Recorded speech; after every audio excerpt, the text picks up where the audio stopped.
Hi friends, welcome to our YouTube channel. Friends, I am your GK. మీరు చూస్తున్నారు గొడుగు Kalyan YouTube channel. Friends, ఈ రోజు మనం ఈ వీడియోలో రైస్ కుక్కర్ ఎలా పనిచేస్తుంది, అలాగే రైస్ కుక్కర్లో మనకు ఎటువంటి ప్రాబ్లమ్స్ వస్తాయి, అవి ఎలా సాల్వ్ చేసుకోవాలి అనే దాని గురించి అయితే పూర్తిగా చూద్దాం. ఫ్రెండ్స్, దానికన్నా ముందు ఇప్పటివరకు మా యూట్యూబ్ ఛానల్ సబ్స్క్రైబ్ చేయనట్లయితే కింద రెడ్ కలర్లో ఉన్న సబ్స్క్రైబ్ అనే బటన్ని సబ్స్క్రైబ్ చేసుకోండి, అలాగే పక్కనే ఉన్న బెల్ ఐకాన్ని యాక్టివేట్ చేసుకోండి. ఇలా చేయడం ద్వారా మా లేటెస్ట్ అప్డేట్స్ అన్ని మీ మెయిల్ ద్వారా మీరు పొందగలుగుతారు. ఓకే ఫ్రెండ్స్, ఇప్పుడైతే మనం ఈ యొక్క రైస్ కుక్కర్ని అయితే ఓపెన్ చేసుకుందాం. ఫ్రెండ్స్, మనం కుక్కర్ చూసుకున్నట్లయితే మనం రివర్స్లో ఉంటాయి వీటికి స్క్రూస్, ఇలా చేసేసుకోవాలి. ఇక్కడ చూసుకున్నట్లయితే మనకు ఇక్కడ లెగ్స్ అయితే ఉన్నాయి 3. ఈ యొక్క 3 లెగ్స్కి ఈ లోపల సైడ్ ఉన్నటువంటి స్క్రూస్ అయితే ఇప్పుకోవాల్సి ఉంటుంది. ఇది ఇప్పకూడదు, ఇది ఎందుకంటే మనకు ఎర్తింగ్ కోసం ఉంటుంది. మనం ఈ యొక్క స్క్రూస్ అయితే ఇప్పాలి, ఇందులో మనకు స్క్రూస్ ఉంటాయి. ఓకే ఫ్రెండ్స్, ఇప్పుడైతే మనం ఈ యొక్క స్క్రూస్ అయితే తీసేద్దాం.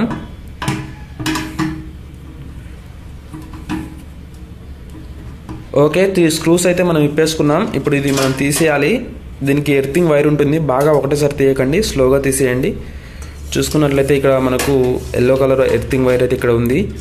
ఓకే ఫ్రెండ్స్, మనం కుక్కర్ చూసుకున్నట్లయితే ఈ విధంగా ఉంటుంది. ఇందులో పెద్ద సామాన్ కూడా ఏమీ ఉండదు. ఇది చాలా సింపుల్గా ఉంటుంది. నార్మల్గా ఎవరైనా దీన్ని అయితే రిపేర్ చేసుకోవచ్చు. ఎటువంటి ప్రాబ్లమ్స్ వచ్చినా కొంచెం ఈ యొక్క ఎలక్ట్రిషియన్ గురించి ఐడియా ఉంటే ఆటోమేటిక్గా ఎవరైనా దీన్ని చేసుకోవచ్చు, అంటే రిపేర్ చేసుకోవచ్చు. Okay friends, step by step అసలు ఇందులో ఏమేమి ఉంటాయి, ఇది ఎలా వర్క్ అవుతుంది అయితే చూద్దాం ఫస్ట్. తర్వాత ఆ యొక్క ప్రాబ్లమ్స్ ఏమొస్తాయి రెగ్యులర్గా, అవి ఎలా సాల్వ్ చేసుకోవాలి అని చెప్పేసి అయితే చూద్దాం. ఫస్ట్ అయితే ఇది ఎలా వర్క్ అవుతుంది, ఇందులో ఏమేమి ఉంటాయి అనేది అయితే స్టెప్ బై స్టెప్ మనమైతే చూసేసుకుందాం. ఓకే ఫ్రెండ్స్, ఇక్కడ మనం ఫస్ట్ అయితే మనం పవర్ స్కాట్ గురించి అయితే మాట్లాడుకుందాం. ఫ్రెండ్స్, ఈ యొక్క పవర్ స్కాట్కి అయితే 3 పిన్స్ ఉండడం జరుగుతుంది. ఇందులో 3 పిన్స్లో వచ్చేసి మనకు రైట్ సైడ్ వచ్చేసి పాజిటివ్, లెఫ్ట్ సైడ్ నెగిటివ్, పైన చూసుకున్నట్లయితే మనకు ఎర్తింగ్ అయితే ఉండడం జరుగుతుంది. దీని నుంచి మనకైతే పవర్ అండ్ సప్లై అయితే రావడం జరుగుతుంది. ఇక్కడ మనకు పవర్ సప్లై ఆ యొక్క పవర్ స్కాట్ని మనం ఈ యొక్క 3 పిన్ సాకెట్కి అయితే ఇస్తాము. లోపల సైడ్ చూసుకున్నట్లయితే ఈ విధంగా ఉంటుంది. ఇక్కడ మెయిన్ మనకు పవర్ అంటే పాజిటివ్ వైర్ నుంచి మనకు ఇక్కడ ఒక టర్మినల్ అయితే ఉంటుంది. ఇది హీట్ కాయిల్ టర్మినల్. ఈ యొక్క టర్మినల్కి ఒక వైర్ అయితే వస్తుంది, అంటే పాజిటివ్ వైర్. దీనికి మనకు ప్రొటెక్షన్గా మనకు ఒక ఫ్యూజ్ కూడా ఉండడం జరుగుతుంది. దీంట్లో ఈ యొక్క ఫ్యూజ్ ఏం చేస్తుందంటే దీనికి కుక్కర్కి ఏమైనా ప్రాబ్లమ్స్ వచ్చినప్పుడు ఈ యొక్క ఫ్యూజ్ అయితే కొట్టేయడం జరుగుతుంది. ఇది వల్ల మనకు కుక్కర్కి అయితే సెక్యూర్ అని చెప్పుకోవచ్చు. ఓకే ఫ్రెండ్స్, అసలు కుక్కర్లో ఏమేమి ఉంటాయి, ఇది ఎలా వర్క్ అవుతుందో చూద్దాం. ఫ్రెండ్స్, ఇక్కడ మనకు మెయిన్ కుక్కర్కి హార్ట్ అని చెప్పుకోవచ్చు. మనకు ఒక హీట్ కాయిల్, అదే మనకు హీట్ ప్రొడ్యూస్ చేస్తుంది. ఇక్కడ మనకు హీట్ కాయిల్ చూసుకున్నట్లయితే మనకు లోపల ఇక్కడ ఉంటుంది, అంటే పెద్ద ప్లేట్ లాగా ఉంటుంది హీట్ కాయిల్. ఈ యొక్క హీట్ కాయిల్కి 2 టర్మినల్స్ అయితే ఉంటాయి.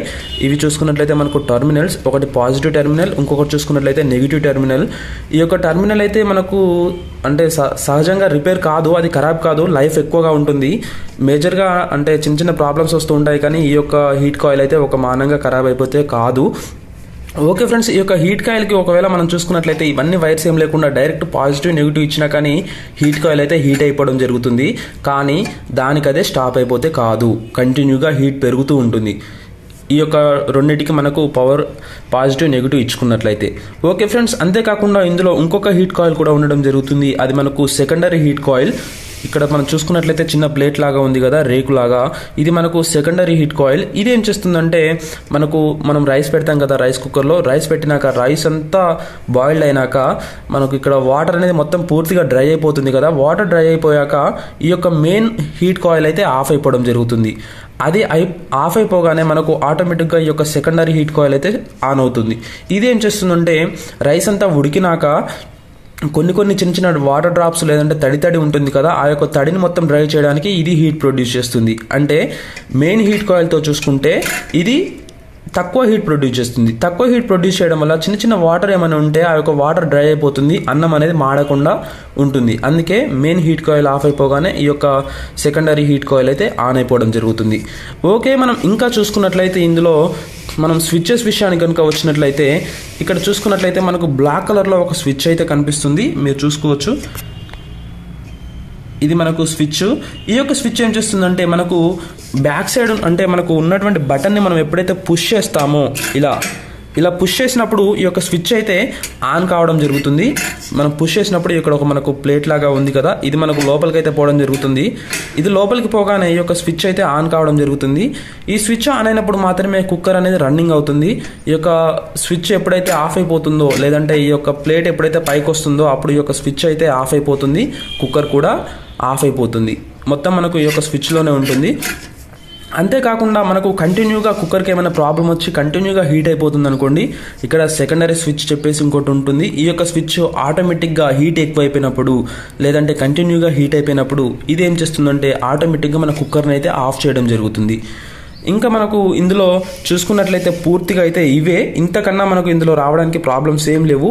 ఇంకా మనం ఇక్కడ లైటింగ్ చూసుకున్నట్లయితే మనకు లైటింగ్ ఈ విధంగా ఉంటుంది. ఇక్కడ లైటింగ్ ఇండికేషన్ గురించి మనం మాట్లాడుకున్నట్లయితే ఇక్కడ చూడండి ఫ్రెండ్స్, మనకు మెయిన్ అంటే పవర్ పాజిటివ్ వైర్ నుంచి వెళ్ళి ఒక లైట్కి అయితే లైటింగ్ వెళ్ళడం జరుగుతుంది. ఇది మనకు కుక్కర్ ఎప్పుడైతే ఆన్ చేస్తామో అప్పుడు కుక్కర్లోకి పవర్ వచ్చింది అని చెప్పేసి మనకి ఇండికేషన్కి ఇదైతే వెలగడం జరుగుతుంది. అంతేకాకుండా కుక్కర్కి మనం బటన్ ప్రెస్ చేసినాక వెలగడానికి ఈ యొక్క స్విచ్ నుంచి వెళ్ళి మనకు ఒక లైట్కి అయితే ఇంకొక లైట్కి అయితే మనకు వైర్ అయితే వెళ్ళడం జరుగుతుంది. ఎందుకంటే ఆ యొక్క లైట్ మనకు కుక్కర్ ఆన్ అయినప్పుడు మాత్రమే వెలగాలి కాబట్టి స్విచ్ నుంచి వెళ్ళి వెళ్తుంది. ఈ యొక్క స్విచ్ ఎప్పుడైతే ఆన్ అవుతుందో, కుక్కర్ ఎప్పుడైతే ఆన్ అవుతుందో అప్పుడు మనకు కుకింగ్ అవుతున్నటువంటి లైట్ ఇండికేషన్ మనకు ఆన్ కావడం జరుగుతుంది.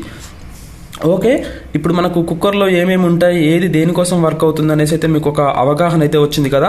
ఇప్పుడు ఒక్కొక్క దాన్ని ఎలా ఖరాబ్ అయిపోయింది అని చెప్పేసుకోవడానికి మనం ఎలా చెక్ చేసుకొని మనం ఎలా రిపేర్ చేసుకోవాలి అనేది అయితే మనం చూద్దాం. ఓకే ఫ్రెండ్స్, మనకు ఇలా చెక్ చేయడానికి ఒక నార్మల్ బేసిక్ మల్టీమీటర్ అయితే కావాలి. ఇందులో మనకు బజర్ మోడ్లో పెట్టుకోవాలి. ఎలా అంటే మనకి ఇక్కడ 2 టర్మినల్స్ ఇవి ఉంటాయి కదా, ఇవి 2 ఆన్ ఇచ్చినట్లయితే మనకు బజర్ అనేది రావాలి. సారీ, నేను ఒక హ్యాండ్తో కెమెరా పట్టుకున్నాను కాబట్టి పాసిబుల్ కావట్లే.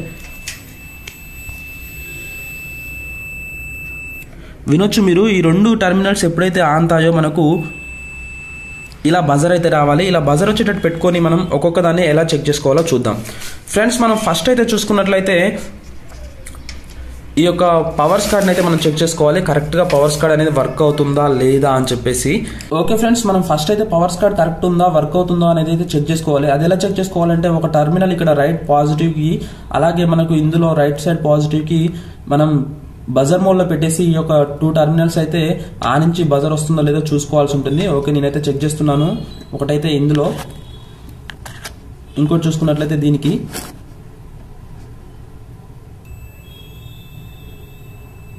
ఓకే, బజర్ అయితే వస్తుంది. అంటే ఇందులో మనకు 3 వైర్స్ ఉంటుంది కదా, ఒక వైర్ అయితే ఓకే. అలాగే ఇంకొకటి చెక్ చేసుకోవడానికి నెగిటివ్ దాంట్లో పెట్టేసి ఇక్కడ నెగిటివ్ టర్మినల్కి అయితే ఆనించి చూడాలి.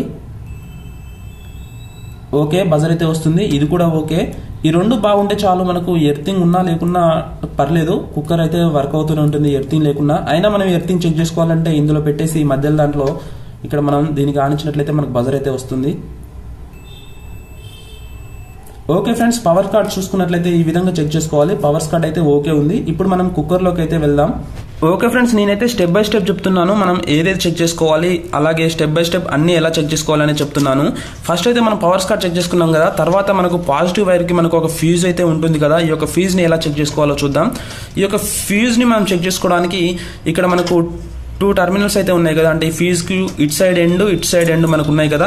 ఈ రెండింటికి మనమైతే మళ్ళీ ఈ యొక్క మల్టీమీటర్ని అయితే బజర్ మోడ్లో పెట్టి ఈ యొక్క రెండింటికి టర్మినల్స్ అయితే ఆనిచ్చి చూడాలి, మళ్ళీ బజర్ వస్తుందా లేదా అని చెప్పేసి. ఇప్పుడైతే మనం ఆనిచ్చి చూద్దాం. ఓకే ఫ్రెండ్స్, నేనైతే మల్టీమీటర్ బజర్ మోడ్లో పెట్టుకున్నాను. ఇవి అయితే ఆనిచ్చి చూద్దాం ఇప్పుడు.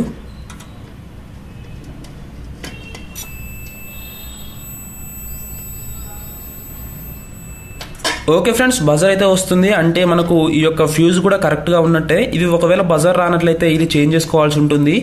ఇది బజర్ వస్తుంది కాబట్టి ఇది అయితే ఓకే ఉంది. ఇప్పుడు మనం తర్వాత ఇంకోటి ఎలా చెక్ చేసుకోవాలి అనే విషయం కనుక చూసుకున్నట్లయితే ఇక్కడ మనం ఈ యొక్క స్విచ్ అయితే చెక్ చేసుకోవాల్సి ఉంటుంది. ఈ యొక్క స్విచ్ కరెక్ట్ వర్క్ చూస్తుందా లేదంటే ఖరాబ్ అయిపోయిందా అని చెప్పేసి. దానికోసం మనకు ఈ స్విచ్ కూడా 2 టర్మినల్స్ అయితే ఉంటాయి. ఒకటి ఇది, అలాగే చూసుకున్నట్లయితే మనకు పైన ఇది ఒక టర్మినల్. ఈ యొక్క 2 టర్మినల్స్కి మనం ఈ యొక్క మల్టీమీటర్ అయితే పెట్టి చూడాల్సి ఉంటుంది. ఇప్పుడైతే చూద్దాం.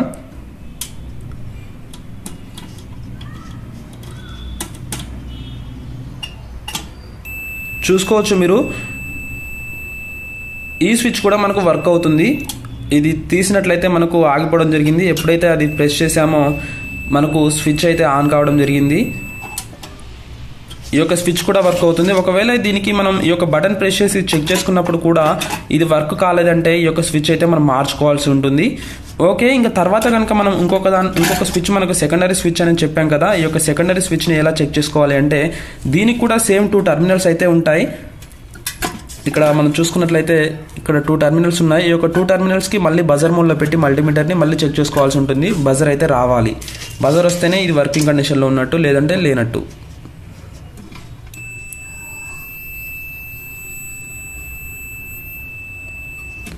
ఓకే, బజర్ అయితే వస్తుంది. ఈ యొక్క స్విచ్ కూడా మనకు వర్కింగ్ కండిషన్లో ఉన్నట్టు. ఒకవేళ ఇది బజర్ రానట్లయితే మనం ఇది మార్చుకోవాల్సి ఉంటుంది. ఓకే ఫ్రెండ్స్, ఇంకా మనం సెకండరీ హీట్ కాయిల్ ఎలా చెక్ చేసుకోవాలి అని చూసినట్లయితే ఇక్కడ మనకు సెకండరీ హీట్ కాయిల్ అనేది దీన్ని ఎలా చెక్ చేసుకోవాలంటే దీనికి కూడా మనకు 2 వైర్లు అయితే ఉన్నాయి కదా. ఈ యొక్క ఒక వైర్ వచ్చేసి మనకు ఇక్కడ మెయిన్ హీట్ కాయిల్కి ఒక టర్మినల్కి ఇచ్చారు. అలాగే ఇంకొక వైర్ వచ్చేసి మనకు ఇక్కడ బ్లాక్ స్విచ్లో కింది దానికి ఇచ్చారు కదా. ఈ యొక్క 2 వైర్స్కి మనం మల్టీమీటర్ అయితే పెట్టి చూడాల్సి ఉంటుంది, అది కూడా ఈ యొక్క స్విచ్ ఆన్ చేసి. ఓకే ఫ్రెండ్స్, ఇప్పుడు నేను చెక్ చేస్తాను. ఇక్కడ ఈ టర్మినల్స్కి పెట్టేసి, అంటే ఈ యొక్క సెకండరీ హీట్ కాయిల్కి 2 వైర్స్ ఉన్నాయి కదా, ఆ 2 వైర్స్కి మనం అయితే మల్టీమీటర్ పెట్టేసి బటన్ అయితే ప్రెస్ చేసి చూద్దాం. ఓకే, బటన్ ప్రెస్ చేయాలి. చూడొచ్చు మీరు, బటన్ ప్రెస్ చేసినప్పుడు మనకు బజర్ సౌండ్ అయితే వస్తుంది. వదిలితే బజర్ సౌండ్ పోయింది. ఇలా మనం సెకండరీ హీట్ కాయిల్ కూడా చెక్ చేసుకోవచ్చు. ఓకే ఫ్రెండ్స్, ఇందులో చూసుకున్నట్లయితే ఇవే ఉంటాయి. మెయిన్గా మనకు పోవడానికి అయితే ఇవే ఉంటాయి. ఇక్కడ నేను చెప్పింది ఏంటంటే ఫస్ట్ అయితే మనం స్టెప్ బై స్టెప్పే చెక్ చేసుకోవాలి. ఒకటేసారి అన్ని చెక్ చేయడం అంటే పాసిబుల్ కాదు కాబట్టి, లేదంటే వెనక నుంచి మనం చెక్ చేసుకోకూడదు. ఫస్ట్ మనం స్టెప్ బై స్టెప్పే చెక్ చేసుకుంటే మనకు ఏ ప్రాబ్లం ఉన్నది అని చెప్పేసి మనకైతే క్లారిటీగా అర్థమవుతుంది. మనం క్లారిటీగా అర్థం చేసుకోగలుగుతాం. ఫస్ట్ చూసుకున్నట్లయితే మనం పవర్ స్కట్ చెక్ చేసుకోవాలి. అలాగే పవర్ స్కట్ నుంచి వెళ్ళి మనకు మెయిన్ పాజిటివ్ వైర్కి ఇక్కడ ఒక ఫ్యూజ్ అయితే ఉంటుంది కదా, ఈ యొక్క ఫ్యూజ్ వైర్ మనకు కరెక్ట్ ఉందా లేదా చెక్ చేసుకోవాలి. ఇది కూడా కరెక్ట్ ఉన్నట్లయితే మనం తర్వాత ఈ యొక్క బ్లాక్ స్విచ్ని అయితే చెక్ చేసుకోవాల్సి ఉంటుంది. ఈ స్విచ్ కూడా మనకు కరెక్ట్ ఉన్నట్లయితే ఇది వదిలేసేసి ఇంకో సెకండరీ స్విచ్ని చెక్ చేసుకోవాలి. ఏదైతే కరెక్ట్ లేదో అది మనం చేంజ్ చేసుకోవాల్సి ఉంటుంది. ఈ సెకండరీ స్విచ్ కూడా ఒకవేళ మనకు కరెక్ట్ ఉన్నట్లయితే మనం ఇక్కడ సెకండరీ హీట్ కాయిల్ ఉంది కదా, ఇది చెక్ చేసుకోవాలి. ఇది కూడా ఓకే ఉన్నట్లయితే ఇంకా తర్వాత మనం లాస్ట్గా చూసుకున్నట్లయితే మెయిన్ హీట్ కాయిల్ అయితే చెక్ చేసుకోవాల్సి ఉంటుంది. ఇది ఎలా చెక్ చేయాలి అని మీకు డౌట్ రావచ్చు. చెప్పాను కదా, పాజిటివ్ అంటే మెయిన్ కరెంట్ వైర్స్ తీసుకొచ్చి పాజిటివ్కి నెగిటివ్కి ఇచ్చినట్లయితే కొంచెం సెక్యూర్గా చేసుకోండి ఫ్రెండ్స్. అది పవర్ కదా, డేంజర్. కొంచెం సెక్యూర్గా దూరంగా ఉండి ఇదైతే టెస్ట్ చేసుకోండి. ఇచ్చినట్లయితే మనకు మెయిన్ పవర్ అంటే లోపల ఉన్నటువంటి హీట్ కాయిల్ అయితే మనకి హీట్ అవ్వడం జరుగుతుంది. అలా హీట్ అయినట్లయితే ఇది కూడా ఓకే, వర్కింగ్ కండిషన్లో ఉన్నట్టే. ఒకవేళ ఇది వర్కింగ్ కండిషన్లో లేనట్లయితే ఇంకా మనం ఏం చేసినా ఏం లేదు, మెయిన్ హీట్ కాయిల్ పోయింది కాబట్టి. ఇది అంటే అంత ఈజీగా అయితే ఇది పోదు. మెయిన్గా నేను చూసుకున్నట్లయితే ఇక్కడ ఈ ఫ్యూజ్ ప్రాబ్లం కానీ, లేదంటే ఈ యొక్క స్విచ్ కానీ, సెకండరీ స్విచ్ కానీ, ఈ మెయిన్ హీట్ ప్రాబ్లమ్సే వస్తాయి ఎక్కువ, ఇంకా వేరే దానికి అయితే రాదు. ఇంకొకటి చూసుకున్నట్లయితే మనకు రెగ్యులర్గా కొన్ని కుక్కర్స్లలో నేను గమనించింది ఏంటంటే ఇక్కడ బ్లాక్ స్విచ్ ఉంది కదా, ఈ యొక్క స్విచ్ ప్రాబ్లం ఎక్కువ వస్తుంది. అంటే ఇది ఖరాబ్ కాదు కానీ వర్క్ చేయదు. అది ఎలా అంటే నేను చూపిస్తాను ఒకసారి. ఇది విప్పి చూడండి ఒకసారి. ఓకే ఫ్రెండ్స్, ఇక్కడ మనకు ఒక స్క్రూ అయితే ఉంటుంది. ఈ యొక్క బ్లాక్ స్విచ్కి ఈ యొక్క స్క్రూ అయితే మనం ఇప్పుకోవాల్సి ఉంటుంది. ఇప్పాక తీసినట్లయితే ఈ యొక్క బటన్ అయితే మనకు ఓపెన్ అవుతుంది.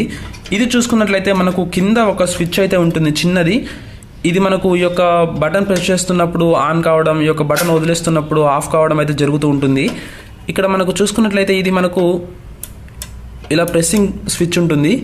అప్పుడప్పుడు ఈ యొక్క స్విచ్ కరెక్ట్ ఉన్నా కానీ ఇది ఆఫ్ అయిపోతుంది. అది ఎలా అని కనుక మనం చూసుకున్నట్లయితే ఈ యొక్క స్విచ్ ఉంది కదా ఫ్రెండ్స్, ఈ యొక్క స్విచ్ అయితే మనకు లోపలికి వెళ్ళి అలాగే లాక్ అయిపోవడం జరుగుతుంది. ఈ యొక్క సైడ్ మనకు ప్లేసెస్ ఉన్నాయి కదా, అలాగే లాక్ అయిపోతుంది. ఇలా లాక్ అయిపోయినప్పుడు కూడా మనకు కుక్కర్ అయితే వర్క్ చేయదు. ఒకసారి అలాంటి ప్రాబ్లమ్స్ వచ్చినప్పుడు మీరు కూడా చెక్ చేసుకోండి. చూసారు కదా, ఇది చిన్న బటను లోపల మనకు సైడ్ ఇది లోపలికి వెళ్ళేసి అలాగే ఇలా ఇరుక్కుపోవడం అంటారు కదా, లాక్ అయిపోతుంది. అలాగే అందులో ఇలా లాక్ అయిపోయినప్పుడు మళ్ళీ బయటికి రాకుండా అలానే లాక్ అయిపోతుంది. ఇటువంటి సిచ్యువేషన్లలో కూడా మనకు కుక్కర్ అయితే వర్క్ కాదు. ఇక్కడ జరిగింది చిన్న పాయింట్. ఇది చూసుకున్నట్లయితే మనకు కుక్కర్ని మనమే చేసుకోవచ్చు. ఓకే ఫ్రెండ్స్, ఇప్పటి నుంచి అయితే మీ కుక్కర్కి ఏం ప్రాబ్లం వచ్చినా ఫస్ట్ అయితే మీరు చెక్ చేసుకోండి. ఒక మల్టీమీటర్ అయితే ఉంచుకోండి. ఎంత దీని కాస్ట్ మనకు 150 రూపీస్ ఏమో ఉంటుంది. మన ఇంట్లో ఉన్నటువంటి చిన్న చిన్న ప్రాబ్లమ్ని మనమే అయితే సాల్వ్ చేసుకోవచ్చు కొంచెం అవగాహన ఉన్నట్లయితే. నాకు తెలిసిన ఎంతో కొంత ఇన్ఫర్మేషన్ అయితే మీకు అందించాలనుకుంటున్నాను. ఫ్రెండ్స్, మా ఈ వీడియో కనుక మీకు నచ్చినట్లయితే లైక్ చేయండి, షేర్ చేయండి, కామెంట్ చేయండి, సబ్స్క్రైబ్ చేయడం మాత్రం మర్చిపోకండి. Please friends, give your support to our YouTube channel. Thank you for your watching.